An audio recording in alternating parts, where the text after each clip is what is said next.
kita, Davy. Maging sino ka man o ano ka pa. Mahal kita. Salamat, Grace. Asahan mong ipagtatanggol kita. Poprotektahan. Alam ko. Kaya, maaari mo nang iharap sa akin ang pamilya mo. Sinisigurado ko sa'yo. Kung ano ang pagmamahal na ibinigay ko sa'yo, higit pa doon ang ibibigay ko sa mga magulang mo. Hindi, Grace. Davy. Hindi pa ito ang tamang panahon para makaharap mo sila. Hindi pa.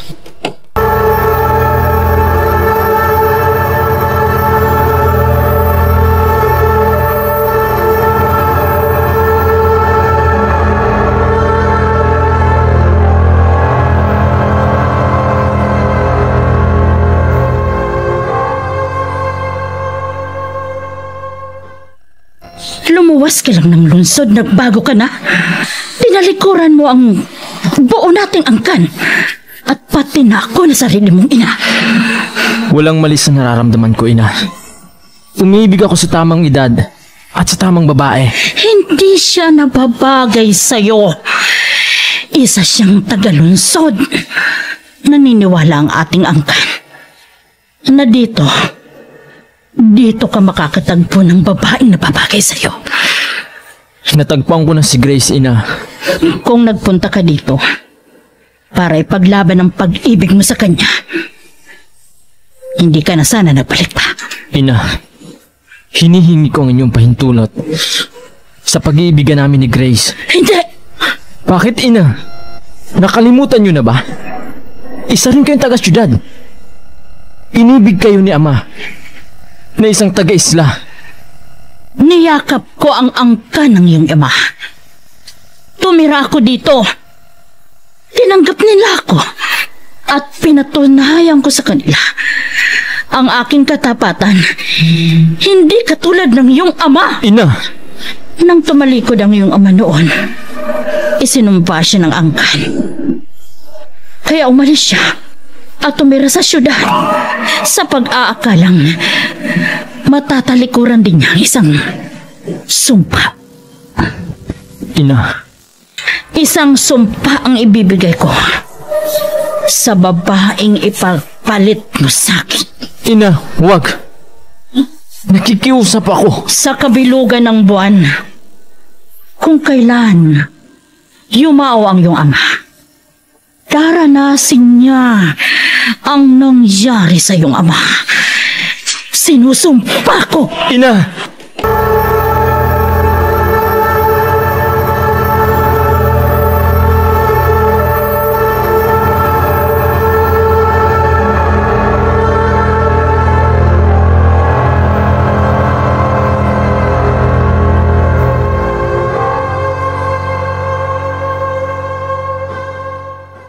Davy! Ang bilis naman ng pagbalik mo.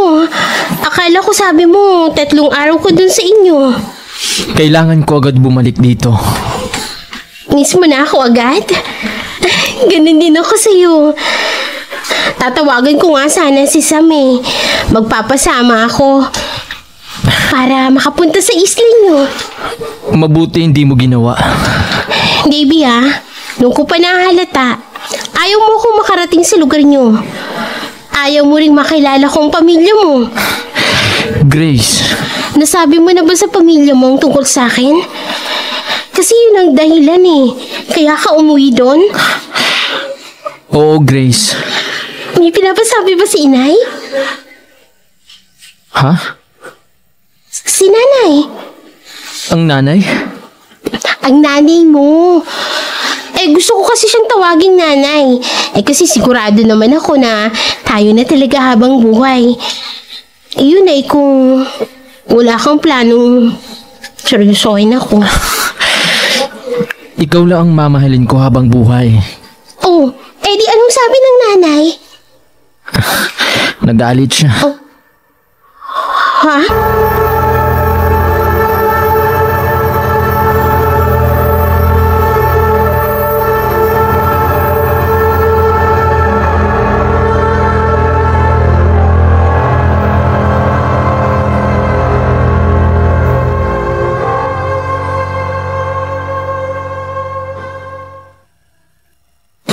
wala pa siya. Kinakabahan ako. Sa kabilugan ng buwan, kung kailan yumao ang iyong ama, daranasin niya ang nangyari sa iyong ama. Isinusumpa ko. Hindi maaaring ulitin ang sumpang yan. At hindi ko hayaang mangyari yun kay Grace.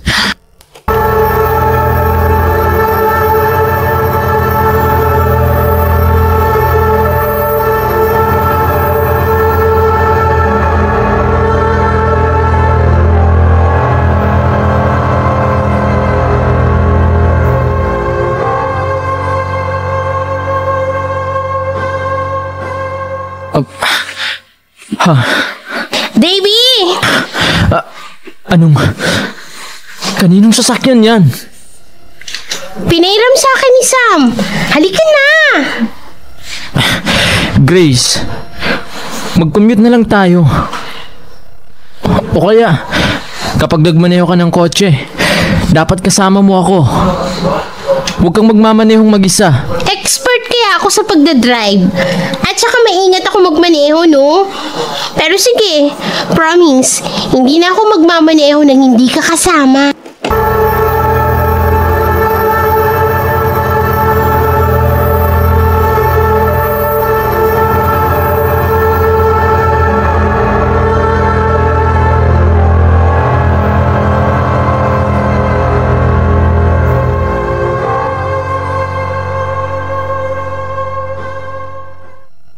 Ating gabi na pala.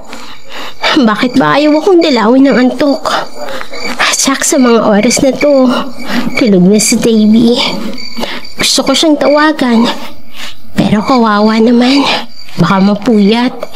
Maaga pa siyang gigising bukas para pumasok sa trabaho. Oh. Aba, may kumakatok. Sino pa yung... Sa ganitong oras? Baka si Sam. Imposible namang si Davy. Sino bang... Oh. Ha? Wala namang tao Walang tao dito sa labas. Madilim naman sa unahan.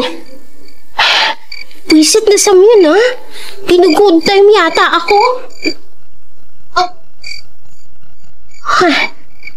Teka, bubuksan kong ilaw sa labas. Tapos, papasok na ako sa kwarto. Shit, talagang Sam na to,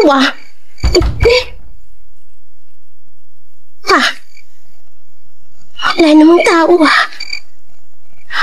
Agad naman ako nagbukas ng pinto. Imposible namang nakaalis ka agad kung sino man yung kumakatok na yun. Wala siya mapagkukublian dito. Bang init ng hangin, Parang may tumaan sa tapat ko. Diyos ko! Nananaginip ba ako? Anong ibig sabihin nun? Anong ibig sabihin?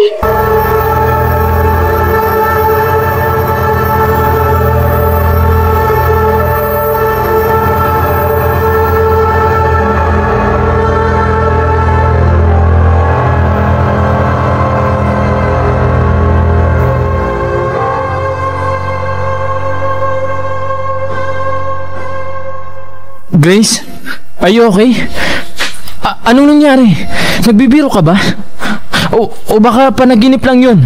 Mukha ba ako nagbibiro? Namumutla ka. Hey! Ang lamig ng kamay mo. Relax. Calm down, Grace. Gising na gising pa ako ng mga oras na yun, JB. Ewan ko ba? First time kong hindi dalawin ng antok. Gusto kong tawagan ka pero ayoko maistorbo ka. 2 beses na may kumatok sa pinto pero walang tao. Maniwala ka, Davy. Grace. Sa pangalawang pagbukas ko ng pinto, parang ano, Grace? May nakita ka ba? Sabihin mo. Huwag kang matakot. Parang may naramdaman akong hangin. Ha? Saglit lang. Parang may dumaan sa harap ko. Davy, maniwala ka sa akin. Unang beses na nangyari to sa akin. Hindi ko maipaliwanag kung bakit. Hindi ko alam kung anong nangyayari. Hindi ko alam.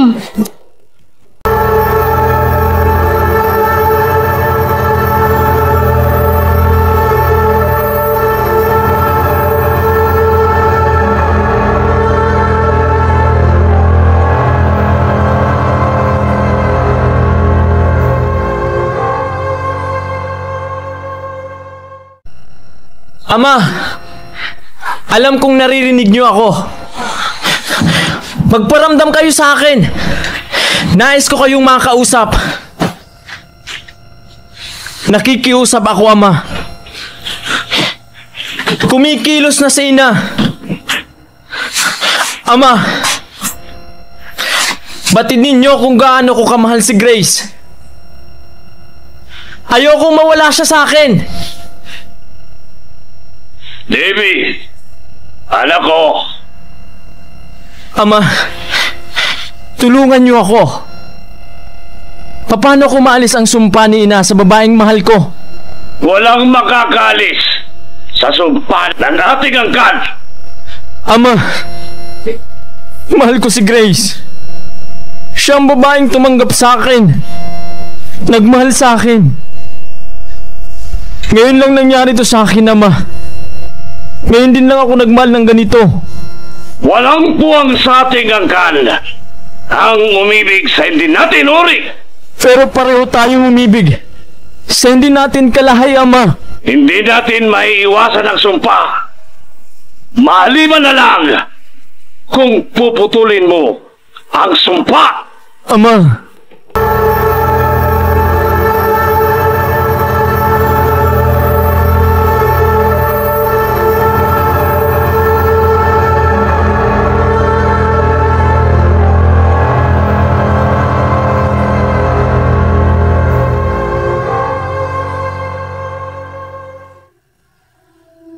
Baby, akala ko hindi ka na darating. mula ngayon, hindi ka na mag-iisa, Grace. Hanggat hindi ka tinitigilan ang kababalaghang nangyayari sa'yo, hindi ako aalis sa tabi mo. Payag ka na ba sa inaalo ko? Na dito ka muna tumira? Baby, mamamatay ako sa tako. Oo, mahal ko. Hindi ko maipaliwanag kung ano kung bakit nangyayari ito sa akin. Wala akong inapi o sinaktan tao. Wala akong inagrabyado. Pero bakit may nananakot sa akin? Bakit hindi siya umarap sa akin at kausapin ako? Handa naman akong tumanggap ng pagkakamali. Hindi ako perpekto. Sana harapin niya na lang ako ng maayos. Grace, huminahon ka. Wala kang dapat nakatakutan. Maging matatag ka. Kahit wala na ako sa tabi mo. Matuto kang lumaban at laliman mo pa ang pananampalataya mo sa Diyos. Tandaan mo, ang takot ay nasa isip lang ng tao. Kapag nasa puso mo ang Diyos, walang makakapanakit sa'yo. Kahit na sino pa. Mula sa kampo ng kadiliman. Ha? Baby, ano pang pinagsasabi mo? Ang lalim ng mga sinasabi mo, pero pasensya na ha. Hindi ko gaano maintindihan. Pero tama ka. Nananalig ako sa Diyos. Hindi ako dapat na matakot. Hindi dapat, baby.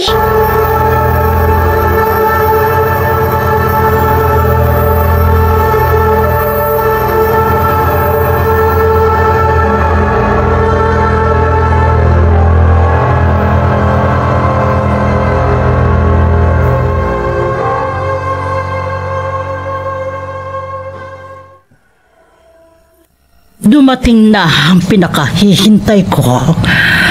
Ang kabilugan ng buwan.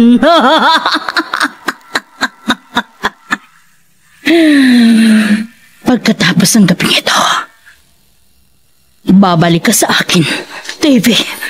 Haharapin mo ang buhay mo dito sa isla. Pagkakasalan mo ang babaeng nagmumula sa ating angkan. Hindi ang babaeng dahilan ng pagsuway mo. sa aming kagustuhan. Dumating na. Dumating na.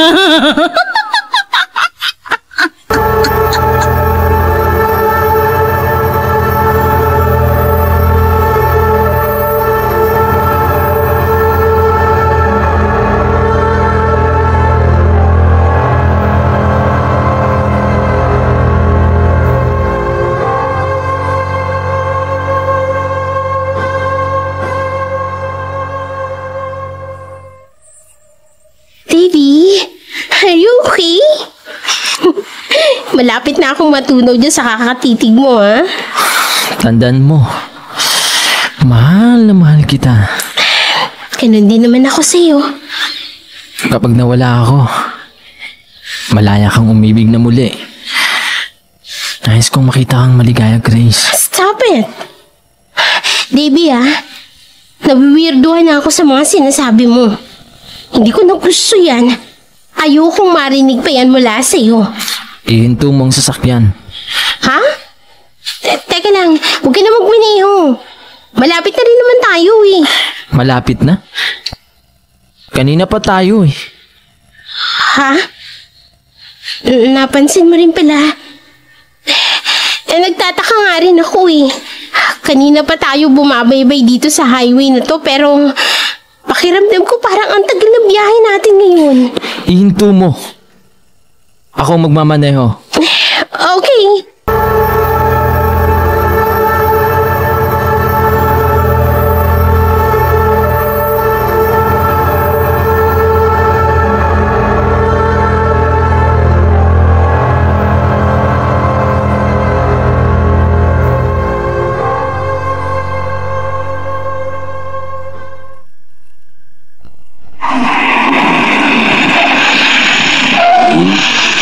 Bumaba ka. Transfer ka dito. Ako na lang ang uusog dyan sa upuan mo. Mahirapan ka umusog. Ikaw nang bumaba. Okay. Siguro nga pagod lang ako. Pero mabilis naman ang pagmamaneho ko eh. Bakit ang tagal nating makarating? Wow! Davy! Nakikita mo ba ang langit? Tingnan mo oh! Bilog na bilog ang buwan! Pulang-pula. Pero nakakatakot naman. Mahal na Davy? mahal kita, Grace. Hindi ako papayag na madamay ka sa sumpa ng aking angkan. Mula sa aming kanununuan. Pero dito na matatapos ang lahat. Hindi ko hahayaang magpatuloy pa ito. Malaya ang sino mang pumili ng taong iibigin. Magiging malaya na ang buong angkan. Malaya ka na, Grace. Ito lang ang tanging paraan. Paalam, mahal ko. Davy! Davy, buksan mo tong pinto! Hoy! Bakit nakalock to? Paalam, Grace. Oh. Ha? Davy, ano bang ginagawa mo? Ha? Davy! Davy! Oh. Ha? Hindi! Davy!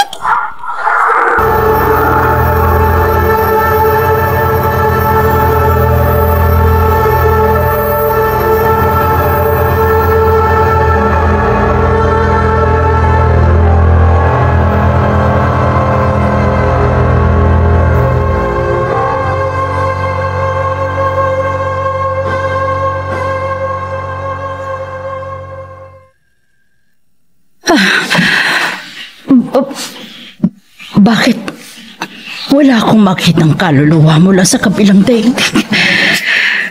Bakit wala akong maramdaman? Anong ibig sabihin nito? Hindi. Hindi.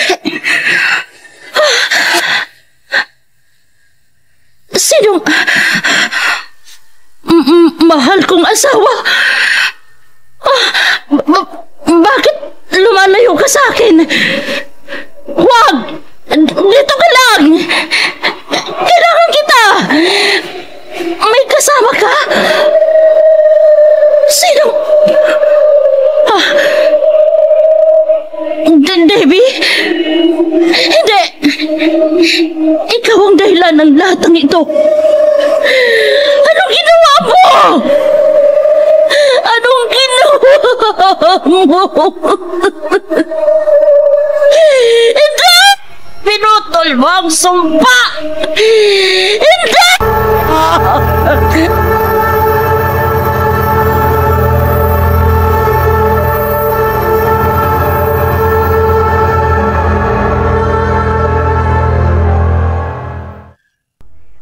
Maraming salamat po sa lagi niyong pagsubaybay sa aming mga kwentong ibinabahagi araw-araw.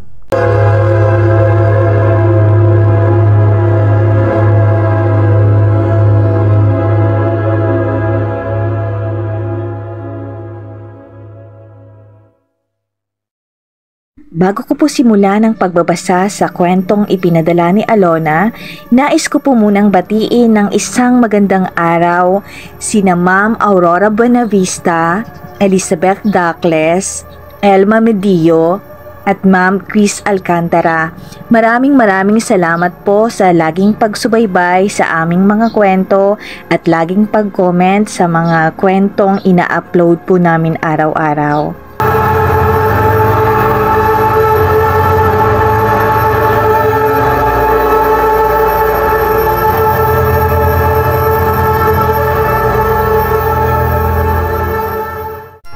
Tawagin niyo na lang akong Alona.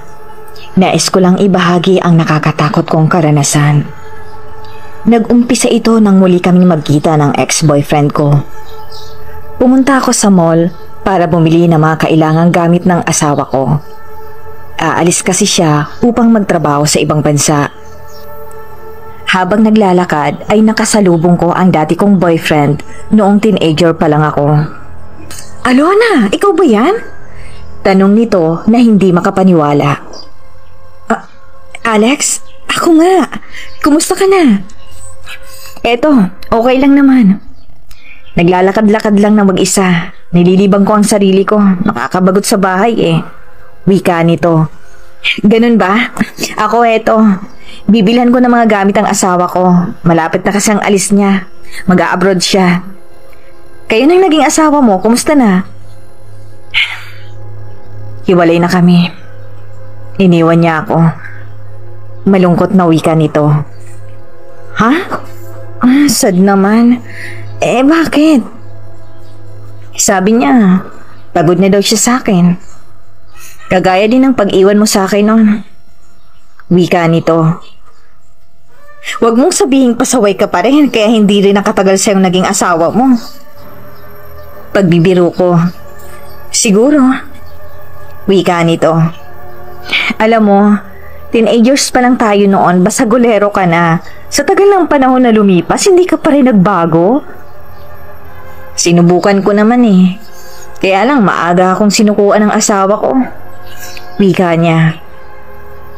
Ay, nakakalungkot naman. Parang ang dami pa nating kailangan pagkwentuhan ah. Ano bang number mo? Tawagan na lang kita minsan. Hindi kasi ako pwede magtagal ngayon eh. Pinabantay ko lang ang asawa ko sa baby namin. Baka hinahanap na ako noon. Okay, sige. Kwentuhan tayo minsan pag di ka busy. Wika nito.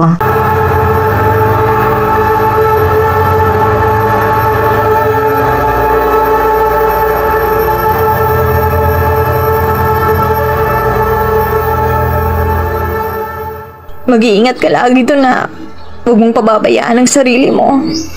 Walang mag-aalaga sa'yo doon pag nagkasakit ka. Umiiyak kong wika. Paalis na kasi ang aking asawa para magtrabaho sa ibang bansa. Opo, tatandaan ko lagi ang mga paalala mong yan. Nakangiting wika ng asawa ko. Mahal na mahal ka namin. Sobrang mamimiss ka namin ni baby. Wika ko. Ako din naman eh, huwag ka mag-alala. Lagi naman akong mag-video call. Para lagi ko pa rin kayo makikita. Alagaan mong mabuti ang anak natin ah. Para sa inyong dalawang pag-alis kong ito, para sa magandang kinabukasan ng ating pamilya. Wika nito. Oo, Mark.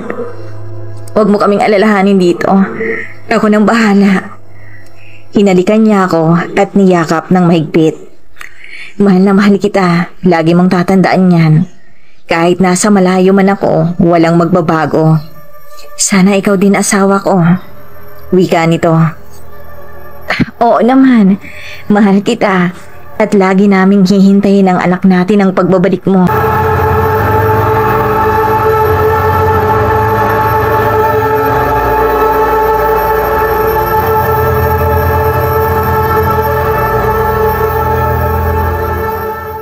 Araw ng linggo, nagsimba kami ng anak ko. Tumawag si Alex na kung pwede daw kami magkita para makapagkwentuhan. Kaya pagkatapos ng misa ay pumunta kami ng anak ko sa mall. Kasalanan mo naman pala kasi. Kaya ka iniwan ng asawa mo. Kahit naman sino hindi tatagal sa'yo kung puro ka bisyo. Sermon ko sa kanya. Kaya ba nakipag-break ka sa akin noon? Tanong nito. Siguro. Pero hindi lang naman yan ang dahilan. Masyado pa tayong bata nun para magseryoso. Wika ko. Siguro, kung ikaw ang naging asawa ko, magiging maayos ang buhay ko. Nagulat ako sa sinabi niya. Alex, kasi alam kong naiintindihan mo kung anong pinanggagalingan ko, kung bakit ako nagkaganito. Yung asawa ko, puro mali ang nakikita niya sa akin. Gumawa man ako ng tama, yung mali ko pa rin ang lagi niyang napupuna. Wika niya. Matanda na tayo ngayon. Siguro naman alam mo na kung anong mabuti para sa'yo. Ayusin mong buhay mo. Hindi pa huli ang lahat para magbago ka. Hindi ko alam. Pakiramdam ko ngayon mag-isa na lang ako. Pati mga magulang at mga kapatid ko, suko na sa akin. Wala na silang pakialam sa akin. Dahil wala naman talaga akong ibang naibigay sa kanila kundi sakit ng ulo at konsumisyon. Wika nito. Hindi mo sila masisisi. Pero pwede ka namang bumawi sa kanila, di ba? Sa umpisa mahirap, pero paunti-unti, makakaya mong magbago. Huwag mong tuluyang sirain ang buhay mo.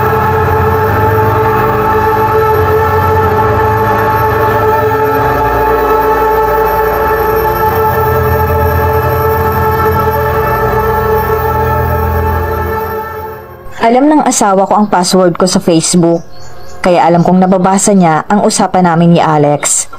Hanggang sa nag-video call ito at tinanong ako tungkol doon. Alona, sino yung lagi mong ka-chat at ka-video call? Parang araw-araw yata. Mas mahaba pa ang oras ng pag-uusap niyo kaysa sa akin na asawa mo. May himig pagtatampo ang tono ng boses nito. Si Alex yon, kaibigan ko. Depressed kasi siya, iniwan ng asawa. Mag-isa lang sa buhay, walang makausap. Kawawa naman eh. Nababasa ko ang conversations nyo. Parang may gusto siya sa'yo. Wika niya. Best friend ko siya ng mga teenagers pa lang kami.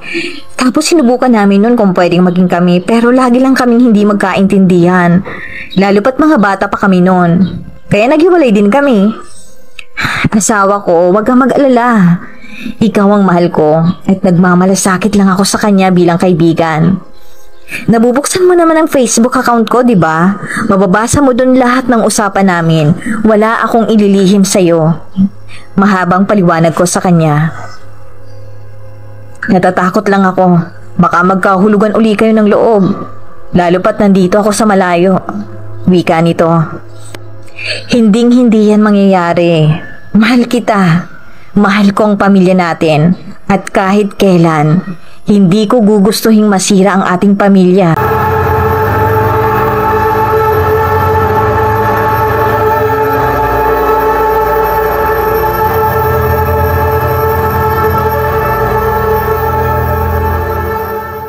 Isang araw, nagulat na lang ako sa pagpunta ni Alex sa bahay namin.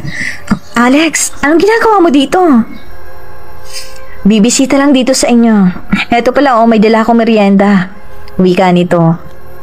Naku, salamat. Nag-abala ka pa. May bisita pala tayo. Lumapit sa amin ang mama ko. Mano po, tita? Salamat. Kumusta ka na, Alex? Dati lang po, tita. Tipid nitong sagot. Matagal din kitang hindi nakita. Ano nang balita sa inyo? Ilang taon din po kasi ako nanirahan sa Maynila. Pero nung iniwan ako ng asawa ko, Umuwi na lang din po ako dito. Nakatira po ako ngayon sa dating bahay namin. Ako lang mag-isa. Sina mama at mga kapatid ko nasa bagong bahay na binili nila. Ang papa ko naman, ibinahay na rin ang kabit niya. Wika nito. Ganun ba? Nako, mas malulungkot ka kapag lagi kang mag-isa. Bakit hindi ka na lang tumira doon sa mama at mga kapatid mo? Mas tahimik po ang buhay nila kapag wala ako. Wika nito, hindi naman siguro. Ikaw lang naman yatang nag-iisip ng ganyan. Kapamilya ka pa rin nila kahit anong mangyari. Okay na po ako, sanay na po ako mag-isa. Tsaka lagi namang andyan si Alona kung kailangan ko ng kausap. Masaya na po ako doon. Wika nito. Nagulat ang mama at nagkatinginan na lang kami.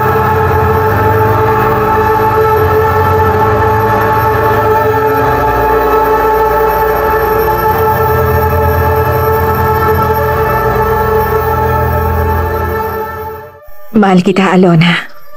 Nagulat ako sa sinabi nito. Oh, Alex, alam mong kaibigan lang ang turing ko sa'yo. Okay lang naman sa akin eh. Basta hayaan mo lang akong mahalin ka. Wika nito. Pero unfair yun sa'yo. Dahil hindi ko masusuklian ang pagmamahal mo. Oo, mahal kita. Pero bilang kaibigan lang. Tsaka may asawa ko. May pamilya ako. Kaya ibaling mo na lang sa ibang nararamdaman mo. Hindi ko kaya. Wala na akong ibang pwedeng mahalin kundi ikaw lang. Dahil ikaw lang ang nakakaunawa sa akin. Alam mong lahat tungkol sa akin, pati mga bisyo ko. Pero hindi mo ako hinusgahan. Lahat sila walang kwentang tingin sa akin. Pero ikaw, pinaramdam mo sa akin na may halaga ako. Wika nito. Dahil mahal kita bilang isang kaibigan at nagmamalasakit ako sa iyo. At alam kong kung gugustuhin mo, kaya mong magbago at ayusin ang buhay mo. Balang araw, darating din ang babaeng nakalaan para sa iyo. At hindi ako yun, Alex. Malungkot itong napatitig sa akin.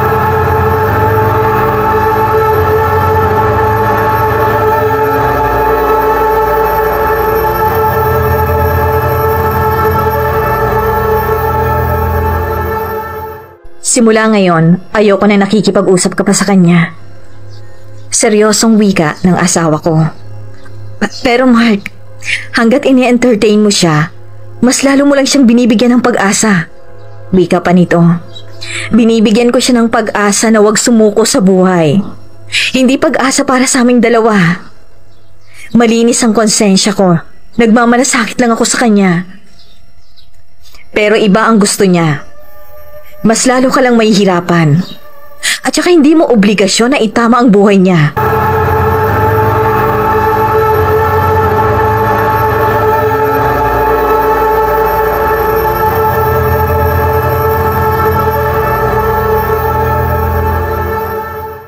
Sorry, Alex. Pero kailangan ko nang putulin ang komunikasyon natin. Nag-aaway na rin kasi kami ng asawa ko dahil sa'yo. Please, Alona, huwag mong gawin sa akin to. Huwag mo akong iwan. Hindi ko kaya. Simula na magkita ulit tayo, sa'yo na lang umikot ang mundo ko. Mahal na mahal kita. Umiiyak na wika nito. Alex, alam mong may asawa ako. May pamilya. Siguro kung malaya lang ako, pwedeng maging tayo. Kasi hindi ka naman mahirap mahalin. Pero hindi na pwede. Kasi mahal ko ang pamilya ko. Makakahanap ka rin ng babaeng magmamahal sa'yo. Wika ako. Hindi ko kaya.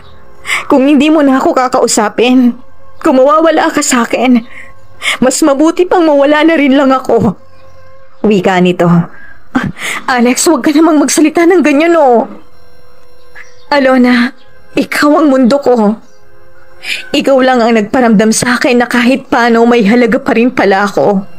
Sa kabila ng mga kamaliang nagawa ko sa buhay ko. Ikaw lang ang nakakaunawa sa akin. Kaya kung mawawala ka, para na rin nawalan uli ng halaga ang buhay ko.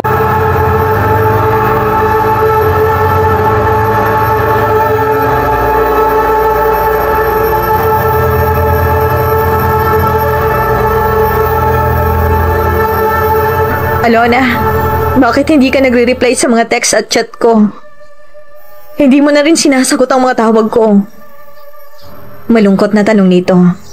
Napilitan akong sagutin ang tawag niya para linawin uli sa kanya na ayoko nang magkaroon pa ng komunikasyon sa kanya. Alex, di ba nag-usap na tayo? Please naman huwag mo namang gawin sa akin to. Pagmamakaawa nito. Alex, sige na. Busy ako. Marami pa akong gagawin dito sa bahay. Padiliguan ko pang anak ko. Wala kasi si mama, umuwi na. Kaya ako lang lahat dito sa bahay. Tsaka, loobat na rin itong cellphone ko. Magre-recharge muna ako.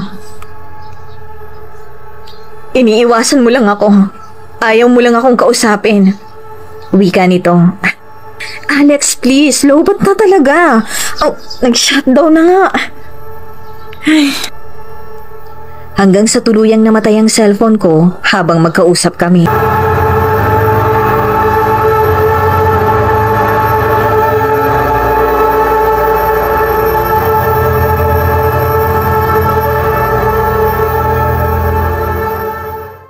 Ay, salamat. Nakatulong na rin sa wakas ang anak ko.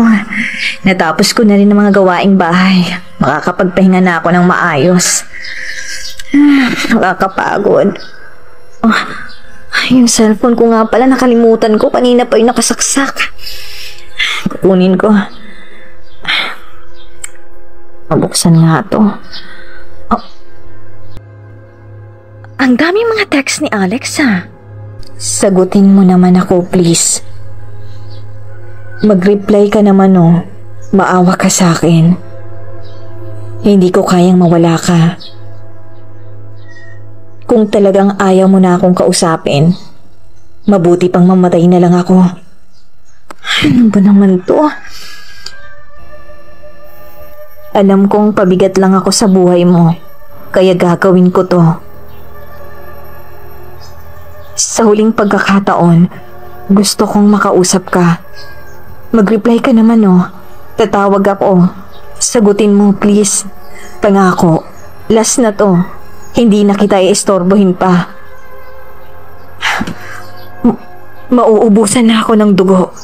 Sagutin mo ang tawag ko, please. Diyos ko. Ano to?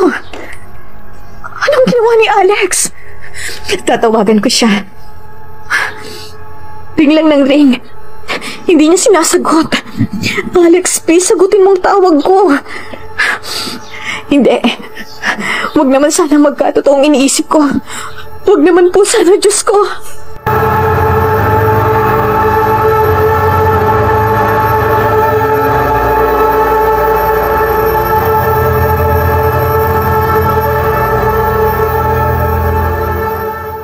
Labis-labis ang takot at kabang naramdaman ko nang mabasa ko ang sunod-sunod na text ni Alex nang buksan ko ang cellphone ko. Tinawagan ko ang kapatid niya para magpasama na puntahan siya sa bahay nila. Alex, buksan mo to! Alex! Sunod-sunod ang katok namin sa pinto, ngunit walang sumasagot. Nakalak ang pinto, ate. Wika ng kapatid niya. Sirain mo na lang, Jom. Sobrang kinakabahan talaga ako eh. Baka kung ano nang ginawa ng kuya mo. Hindi na natin to pwedeng ipagpabukas pa. Sige ate, sisirain ko na lang to.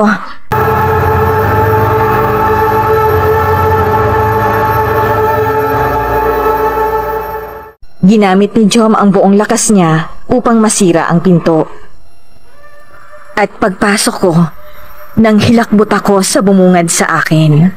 Si Alex, nagbigti gamit ang kanyang sinturon na itinali sa kanyang liig. Alex!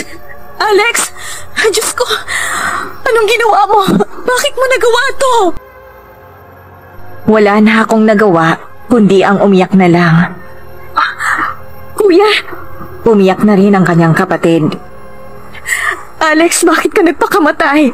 Bakit mo nagawa to? Bakit mo to ginawa sa sarili mo?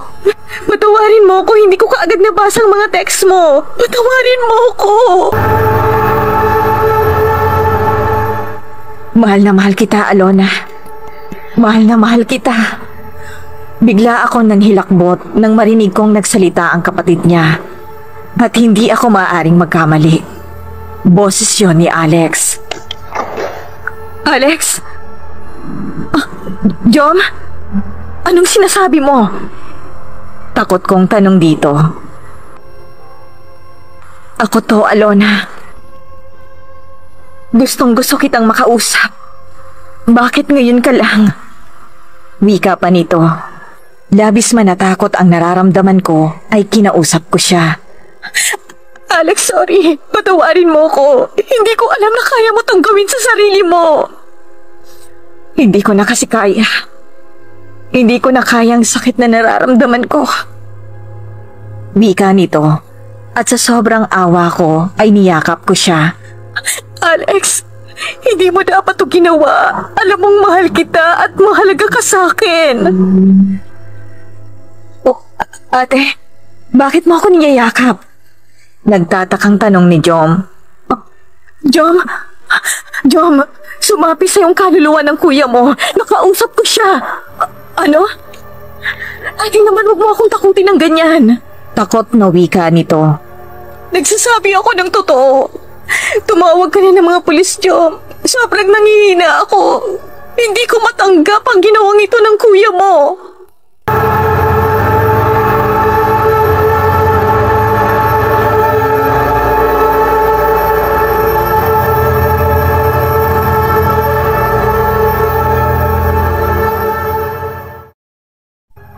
Hating gabi, bigla akong nagising at may narinig akong mga yabag sa sala. Lumabas ako ng kwarto upang tingnan ito. Ma, gising ka pa? Hating gabi na. Binabantayan ko kayo ng anak mo. Nahintakutan ako nang sumagot ng mama dahil boses ni Alex ang narinig ko. Ma, bakit ganyan ang boses mo?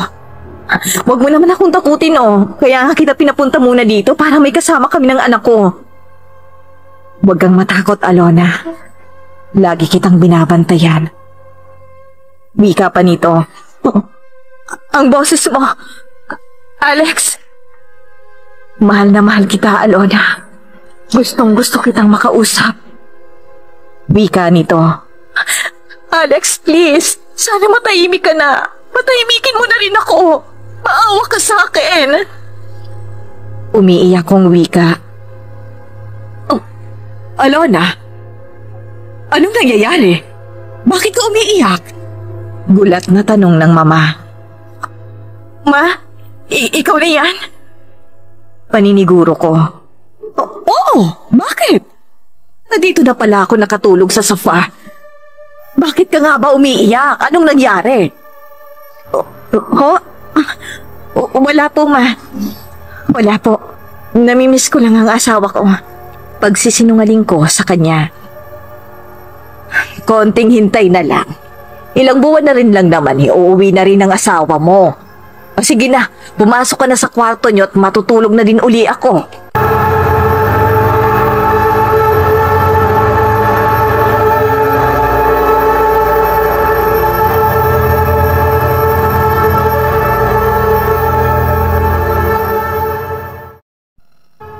Nangangalumata ka, talo mo pang hindi natutulog, Alona.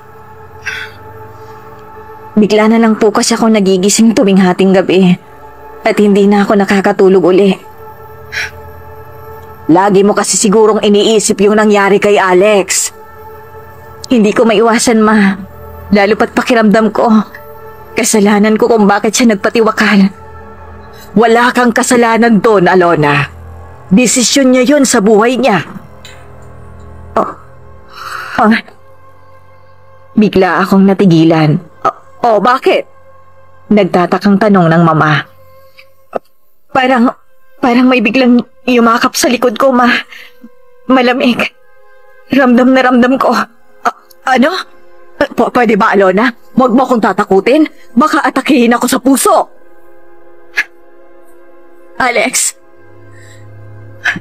Alam kong ikaw yan. Please, lubayan mo na ako. Sana matahimik ng kaluluwa mo. Ay, Diyos ko naman, anak. Bakit mo pa kinakausap? Nakakatakot. Takot na wika ng mama. At nagulat na lamang ako nang magsalita uli ito. Mahal na mahal kita, Alona. Hindi kita iiwan. Lagi mo akong kasama kahit saan ka magpunta. Wika nito. Please, Alex, tama na. Maawa ka naman sa akin. Tigilan mo na ako.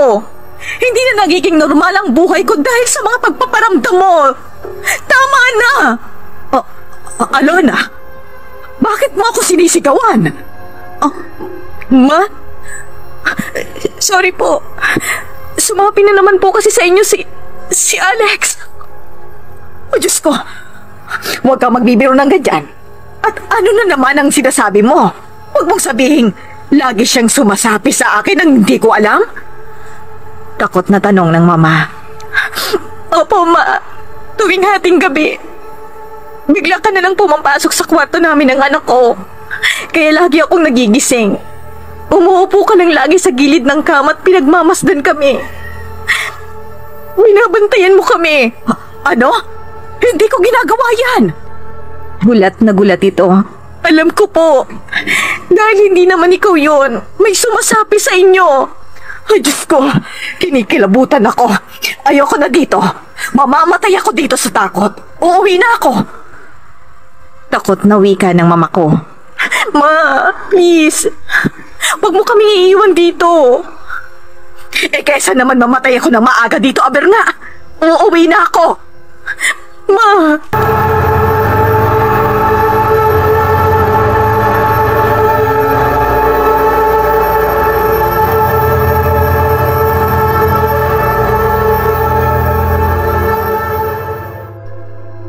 Nakauwi na ang asawa ko at nasa kwarto kami.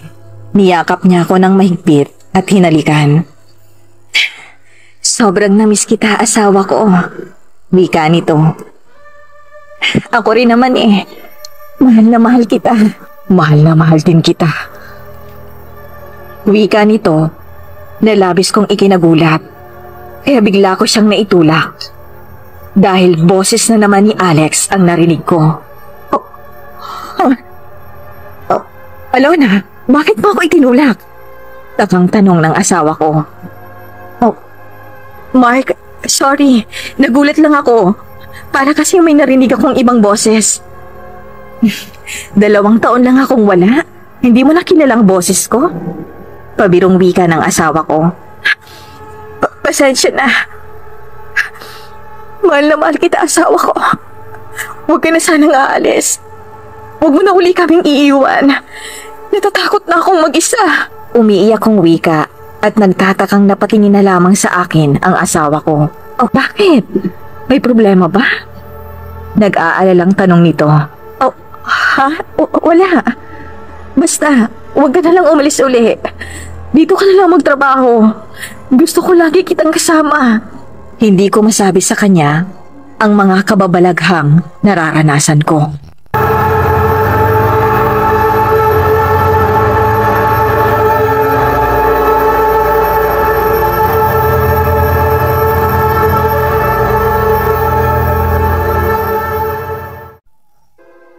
Ilang buwan na rin ang nakalilipas nang magpatiwakal si Alex sa pamamagitan ng pagtali ng sinturon sa leeg niya. Hanggang ngayon ay hindi ko pa rin makalimutan ang nadatnan kong itsura niya.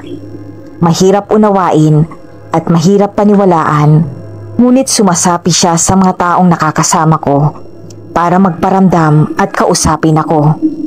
Kaya hanggang ngayon ay wala akong katahimikan simula ng kitling niya ang sarili niyang buhay. Ngunit sa kabila ng mga kababalaghang nararanasan ko, ay pinipilit kong magpakatatag at maging normal uli ang buhay ko. Idinadaan ko na lamang sa dasal ang lahat. Nananalig akong darating ang araw ay lulubayan din ako ng kanyang kaluluwang hindi matahimik.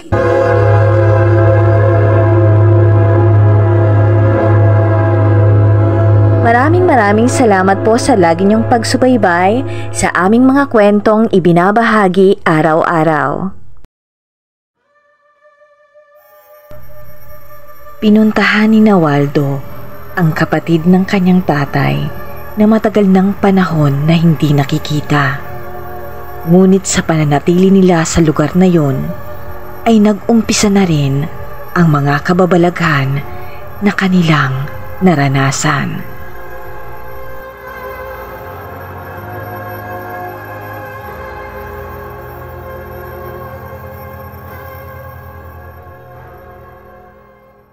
Waldo! Umulit din naman ang eksenang to! Napanaginipan ko na to! Lani! Totoo na ito! Hindi na ito panaginip! Waldo! Sa likod mo! Ha? Anong klaseng mga nilalang sila? Ang haba ng mga binti! Matutulis ang tenga! At matatalas ng mga ngipin!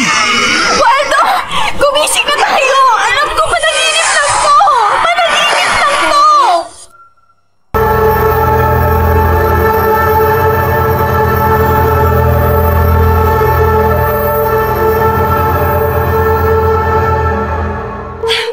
Waldo! Pagod na ako! Dahil mo ba? Pagkatisip na! Hindi na makakalabas dito kung susubo ka na! Waldo! Waldo, sa likod mo! Lani! Kinagat niya ako! Waldo!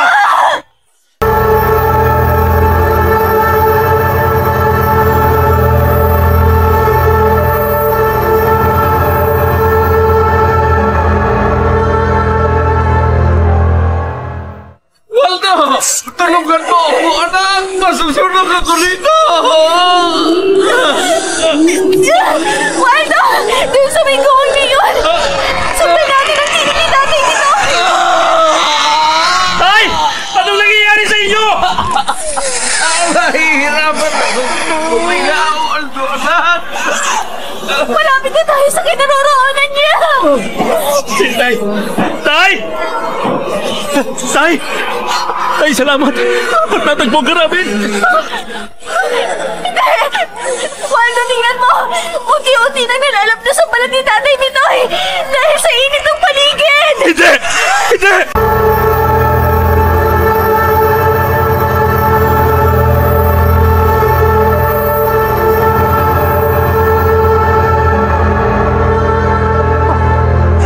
Si Kuya Rick, unti-unti nang nalalap na sa kanyang katawan. Parang naawa ka sa kanya. Naawa ka ba sa kapatid mo? Hindi. Hindi ako naaawa sa kanya. Siya ang ipinangako ko sa Panginoon. Tatagay ko rin. Ngunit hindi ka nagtagumpay sa pagtangtamong ihulog siya rito sa pamamagitan ng bango. Hindi!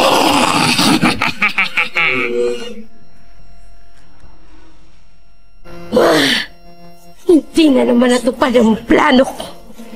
Nanaig pa rin ang pagiging kapatid ko sa kanya.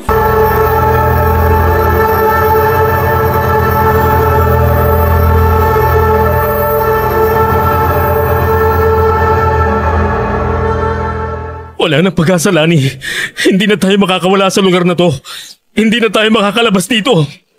Lani, Waldo, sige na. Manis na kayo. Mga bata pa kayo. Ako'y matanda na. Hayaan nyo na akong maiwan dito. Waldo, anong gagawin natin? Dito na ba tayo mamamatay? Hindi. Mabubuhay tayo. Pero paano? Kahit anong paraan ang isipin natin, hindi yun makakatulong sa ganitong sitwasyon. Palaging may solusyon sa bawat problema. Kailangan lang nating idulog sa kanya sa poong may kapal. Tama. Manalangin tayo. Walang limitasyon ang tulong na ibinibigay niya sa kanyang mga anak. Sa mga sumasampalataya sa kanya, manalangin tayo.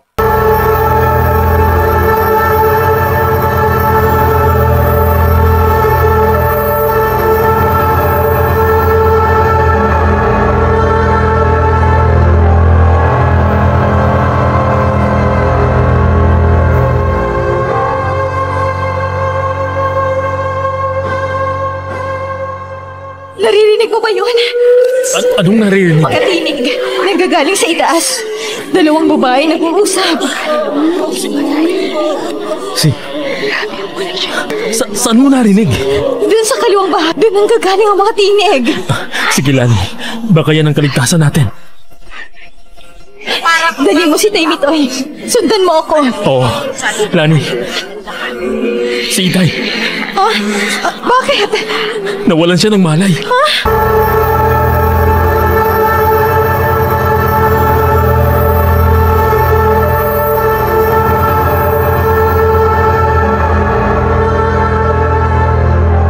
Lani, sa likod natin! May kakaibang nilalang sa likod. Parang aso na may 6 na ulo. Yan bang tinatawag na Hydra? Lani, lansihin mo sila. Ilayo mo sila dito. Hindi ko maaaring iwanan si Itay. Pero paano? Tumakbo ka palayo dito! Ano? Nakikita mo sa dako ron? May mga pasikot-sikot na daan. Lituin mo sila. Saka ka bumalik dito.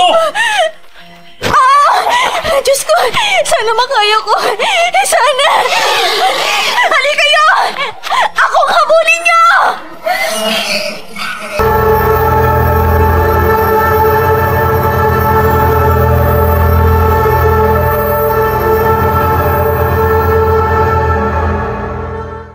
Waldo! Pagod na ako! Lani! Lani, takbo! Huwag kang titigil! Hindi tayo makakalabas dito kung susuko ka na! Waldo! Waldo, sa likod mo! Hindi! Lani! Lani! Kinagat niya ako!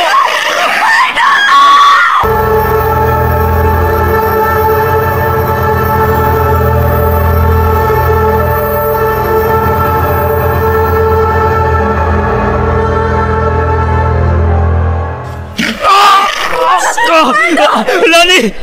Waldo, si Taymitoy! Tinago ko siya sa medyo malamig na bahagi ng kuwang na ito. Ang mga halimaw, takot sila sa liwanag. Dun sa bahagi may liwanag ng guwang na ito, hindi sila makalapit. Teka, may cellphone pala ako dito sa bulsa ko. Oo, kaya pala gusto nilang manatili sa madilim na bahagi ng guwang na ito. Ito ng cellphone ko. I-on mo na. Titignan ko si Itay sa sulok. Akin na.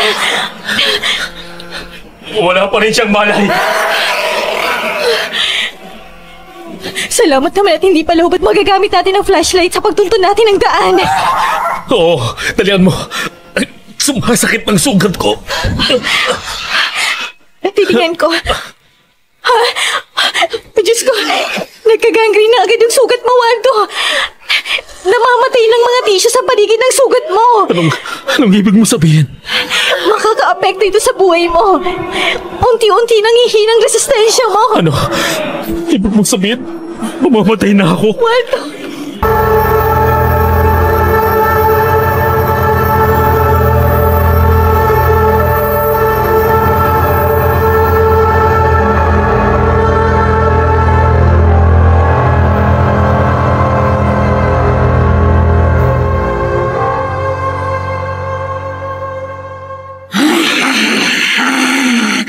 Ang tagal ng Panginoon. Nakakainip na. Ang daldal mo. Hala, talagang isinusuka mo na ako? Porke ikaw ang apple of the eye ni Bossing? Usok, hindi ito ang panahon para magbiro ka. Bantayan mong mabuti. Baka may makatakas sa mga bagong bihagnat. Buhay pa ang mga yon. May plano ang mga yon na tumakas. Sa dami ng nakabantay ng mga halimaw doon, wala na silang malulusutan na daan.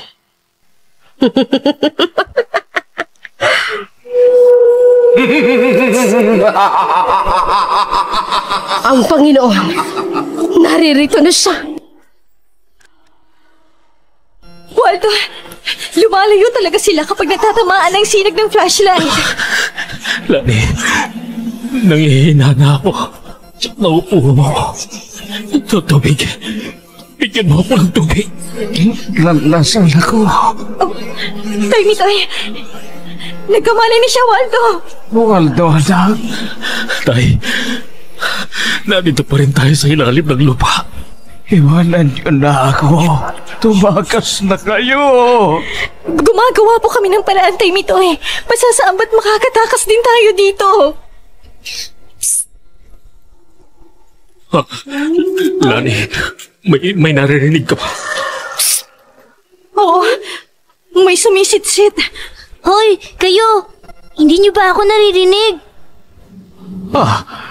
Ang bata sa panaginip ko. Narito na siya. Ano?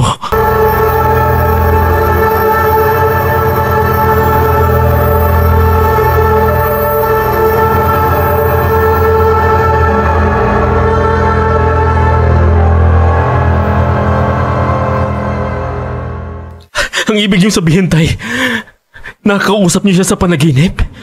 Oo. Kanina, habang wala pa akong malay, siya ang nagpasigla sa akin. Siya rin ang nagsabi na huwag mawala ng pag-asa. Ang siya ng kanyang mukha. Kahit dito sa nakakarimarim na kapaligiran na ito. Bata, anong pangalan mo? Ako si Baby Jessie. Yan ang tawag nila sa akin. Baby Jessie, ba't ka narito? Mapanganib ang kapaligiran dito. Lalo na sa mga batang tulad mo. Ba't ba kayo natatakot? Hindi niyo pa alam na ipinadala ako dito ng aking minamahal na ama upang kayo iligtas?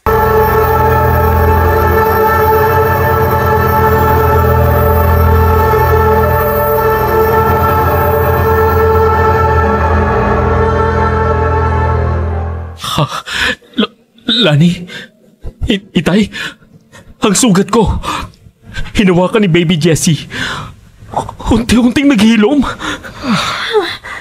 Siya nga ba, anak? Salamat naman. At ang tulong ng poong may kapal ay dumating na. Kahit hindi kita nakikita, naririnig ko ang maliwanag na pag-asa. Hindi magtatagumpay ang kasamaan kailanman. Waldo! At sinong may sabi? Ang halimaw! Nandito na ang halimaw!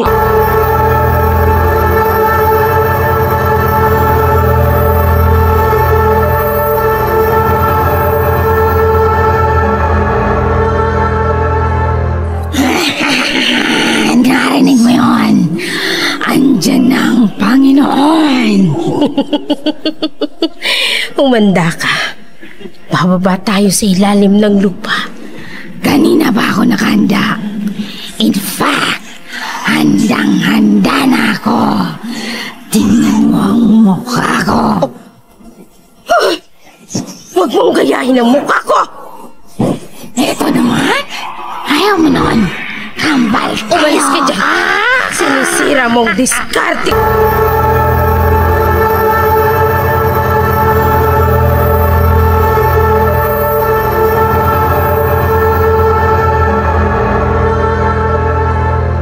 Umalis na kayo. Andun yung daan. Sundan niyo ang liwanag. Makakalabas na kayo rito. At sa palagay mo, hahayaan ko silang makatakas. Katulad ng mga kaluluwang narito, isasama ko rin sila sa impyerno!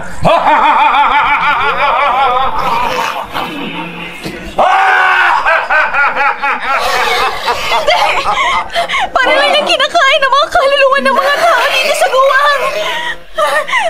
At ang mga halimaw, unti-unting dumikit sa kanyang katawan. Kuya Waldo, Ate Lani, sige na. Isama niyo na si Itay Mitoy. Hindi kayo makakatakas sa akin!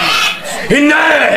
Kahit saan kayo magpunta, mahanap ko pa rin kayo! Umalis na kayo, Waldo, anak. Iligtas mo sila, Tay, hindi kita iiwan dito. Hindi. Matanda na ako. Hayaan mo na ako. Hayaan mo ako magsakripisyo. Kayo, kung meron kayong mahabang buhay, dalianin niyo! Tay Mitoy! Sige na, Lani. Hanggang dito na lang ang buhay ko. Tay, hindi. Hindi, Tay. Andito na ako! Sa palagay nyo, makakatakas kayo. Hindi na! Hindi na! Hindi na!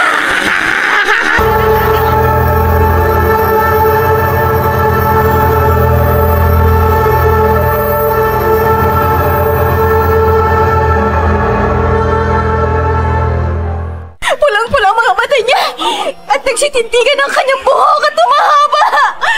Ako ang harapin mo! Waldo, Lani, tumakas na kayo habang nilalansi ko ang aking kapatid. Pero Tay, Kuya Mitoy! Hindi ka maaaring umalis! Hindi ako aalis, kapatid ko. Magkakasama na tayo! Heto na ako!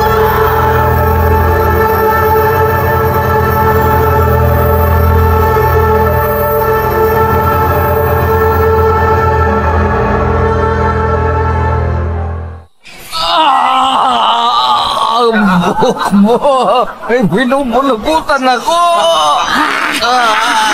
Ang ganda ng eksena! Kapatid sa kapatid! Laman sa laman! Sila-sila ang naglalaban! Akin ka na, kuya! Akin! Panginoon! Para sa iyo ito! Katulad ng ipinangako ko! Magaling! Ipagpatuloy mo ang paglilingkod sa akin! Lali! Waldo! Tumakas na kayo! Unti-unti nagbubuyak ang mga Tatay Mitoy! Tay Mitoy! Tay! Aawakan ko ng mga kamay nyo! Halina kayo!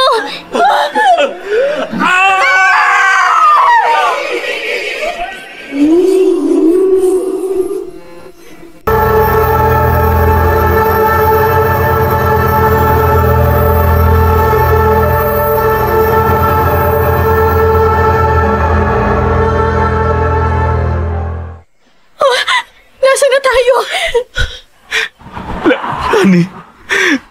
Lani ang itay. Wala na ang itay. Waldo, wala na tayong magagawa. Nakuha ni siya ng kadiliman. Hindi, anak. Katawan ko lang ang nakuha niya. Pero hindi ang aking kaluluwa.